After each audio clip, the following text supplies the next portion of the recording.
Hello ជំរាបសួរអ្នកទាំងអស់គ្នានៅថ្ងៃនេះដែរយើងមកធ្វើការតផាសាយរឿង One Piece របស់យើងម្ដងទៀតហើយនៅក្នុងភាគទី1149តោះយើងចូលវីដេអូរបស់យើងទាំងអស់នេះ Let's go យើងចាប់ផ្ដើមពីកន្លែងនេះយើងឃើញថាមានប្រជាជនជាច្រើនកំពុងតែភ្ញាក់ផ្អើលជាមួយនឹងការនិយាយរបស់ Dr. Vegapunk និយាយរួមទៅគឺភ្ញាក់ផ្អើលគ្រប់ទីកន្លែងហ្នឹងឯងមិនថាកន្លែងសារព័ត៌មានស្អីៗនោះទេនិយាយរួមទៅគឺភ្ញាក់ផ្អើលគ្រប់ទីកន្លែងហ្នឹងឯងយើងឃើញថាមនុស្សទាំងអស់គ្នាពិតជាជ្រួលជ្រើមនិយាយទៅគឺភ័យខ្លាចខ្លាំងណាស់ Sorry ផងបងកន្លែងហ្នឹងគឺខ្ញុំមើលមិនយល់នោះទេដូច្នេះហើយខ្ញុំសូមកាត់ទៅមុខបន្តិចចោលថាខ្ញុំមើលចូលសង្ខេបខ្លីបណ្ដោយទៅចឹងដោយទៅនឹងដែរ Dr. Vegapunk ក៏បាននិយាយតាក់ទងជាមួយនឹងពិភពលោកហ្នឹងគឺតិចទៀតហ្នឹងគឺនឹងឡើងទឹកសមុទ្រហើយនិយាយទៅវានឹងឡើងកំឡុងពេលដែល Dr. Vegapunk កំពុងនិយាយរឿងហ្នឹងយើងឃើញថាតាចាស់ទាំង5កំពុងតែខឹងទៅកាន់ Dr. Vegapunk ខ្លាំងមែនទែនហើយ Dr. Vegapunk ក៏បាននិយាយតាក់ទងជាមួយនឹងអាវុធ Weapon ហ្នឹងដែរនិយាយថាអាវុធហ្នឹងគឺអាវុធបុរាណហ្នឹងឯងក៏បាននិយាយថាអាវុធហ្នឹងគឺនៅតែដំណើរការហ្នឹងឯងអាវុធហ្នឹងក៏បានលាក់ទុកនៅពិភពលោកហ្នឹងអស់រយៈពេល800ឆ្នាំហើយនិយាយរំតែកន្លែងហ្នឹងអាចកំបាំងច្រើនចំយ៉ាខ្ញុំបកប្រែសឹងតែមិនចេញនិយាយទៅ Sorry ផងបងចង់ដឹងច្រើនតែមើលរឿងពេញហើយក៏បាននិយាយតទៀតថាសង្គ្រាមនៅចំនួនហ្នឹងគឺចំនួន Boy Century ហ្នឹងគឺនៅតែបន្តបញ្ចប់នៅឡើយនោះទេកន្លែងនេះដែរយើងបានឃើញមុខដ៏សែនស្រស់ស្អាតរបស់ Emu បន្តិចហើយ Dr. Vegapunk ក៏បាននិយាយតទៀតថាអាវុធ Weapon ហ្នឹងដែលបានបាត់បង់រយៈពេលយូរហ្នឹងវានៅលាក់កន្លែងណាមួយនៅក្នុងពិភពលោកហ្នឹងឯងហើយ Dr. Vegapunk ក៏បាននិយាយតទៀតថាអាសង្គ្រាមអស់រយៈពេលយ៉ាងយូរហ្នឹងឥឡូវគឺវាមិនបន្តបញ្ចប់ទេវាកំពុងតែបន្តហ្នឹងឯង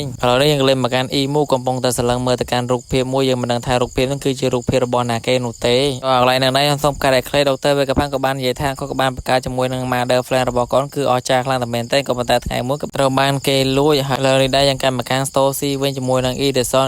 បាននិយាយប្រាប់ទៅកាន់ Story ថាឲ្យនាងគឺឆាប់រត់ទៅលឿនទៅសារតែឥឡូវមានចាស់ម្នាក់ក្នុងចំណោមតាចាស់ទាំង5កំពុងតែធ្វើដំណើរមកកន្លែងនាងហើយនាងបានសួរទៅកាន់ Edison ថាតើខ្ញុំគឺអាចជួយទៅកាន់ Goku បានអត់ទេច្រឡំ Goku គឺអាប៉ែស្មោះស្រួយនឹងឯងបើសង្ខេបកន្លែងត្រូវទៅ Story ក៏មានចិត្តល្អនាងក៏ចង់ជួយទៅកាន់អាប៉ែនឹងដែរដោយសារតែអាប៉ែនឹងគឺនៅធ្លាប់នៅក្រុមជាមួយនឹងនាងពីមុនឥឡូវនេះយើងកាន់មកខាង Dr. Vegapunk ក៏បាននិយាយថាបន្ទាប់ពី Mother Flame ត្រូវបានគេលួចប្រហែលថ្ងៃក្រោយមកត្រូវបានគេយក Mother Flame ហ្នឹងទៅកំទេចកល Lulusi គឺខ្ទេចខ្ទីអស់លីងនឹងឯងធ្វើឲ្យអ្នកពិតជាមានការឆ្ងល់ខ្លាំងមែនទេតែពេលណាគេប្រើអាវុធហ្នឹងដើម្បីកំទេចកល Lulusi នឹងចោលតែមួយនេះក៏បាននិយាយថាគាត់គឺមិនទទួលបានជាមួយនឹងព័ត៌មានហ្នឹងច្បាស់លាស់នោះទេបន្ទាប់មកក៏បានប្រើជាមួយនឹងកូនចៅរបស់គាត់ឲ្យទៅពិនិត្យមើលហើយ Dr. Vegapunk ក៏បាននិយាយបន្តទៀតថាអាវុធ Mother Flame ហ្នឹងគាត់គឺជាអ្នកបង្កើតវានឹងឯងមកឡើយសង្ខេបតទៀតកន្លែងហ្នឹង Dr. Vegapunk ក៏បាននិយាយដឹងកំហុសគាត់ថាហ្នឹងមកពីកំហុសគាត់ទាំងអស់ហ្នឹងឯងតែគាត់ក៏បានលួចចង្កងសុំទោសទៅកាន់អ្នកទាំងអស់គ្នាឥឡូវនេះដែរយើងកាន់មកខាង Wano វិញយើងនិយាយថា Momonosuke ហ្នឹងវាចង់និយាយតាក់ទងជាមួយនឹងអាវុធសម្ងាត់របស់វាដែរគឺអាវុធ Pluton ហ្នឹងឯងហើយឥឡូវនេះដែរយើងឃើញថាសាច់រឿងរបស់យើងគេបានកាត់បង្ហាញជាមួយនឹងទីតាំងផ្សេងគ្នាគឺច្រើនខ្លាំងតែមែនតើមានខ្លះគឺកន្លែងបាក់គីផងនៅក្នុងទឹកផងហើយ Vegapunk ក៏នៅតែបន្តនិយាយតាក់ទងជាមួយនឹង Voice Century ថាវាពិតជាអាចកម្បាំងខ្លាំងតែមែនតើបន្ទាប់មកយើងឃើញថាខៃនូពិតជាខឹងទៅកាន់ Dr. Vegapunk ខ្លាំងណាស់ដោយសារតែ Vegapunk គឺនិយាយក្រើនខ្លាំងតែមែនតើកន្លែងហ្នឹងដែរ Dr. Vegapunk ក៏បាននិយាយតាក់ទងមួយនឹងក្តាច់ចោលសមុទ្រអូនិយាយរួមទៅកន្លែងហ្នឹងគឺភ្ញាក់ផ្អើលខ្លាំងតែឥឡូវនេះដែរយើងកាន់មកខាងតាចាស់នេះជាមួយនឹង Trebalan កំពុងតែអង្គុយន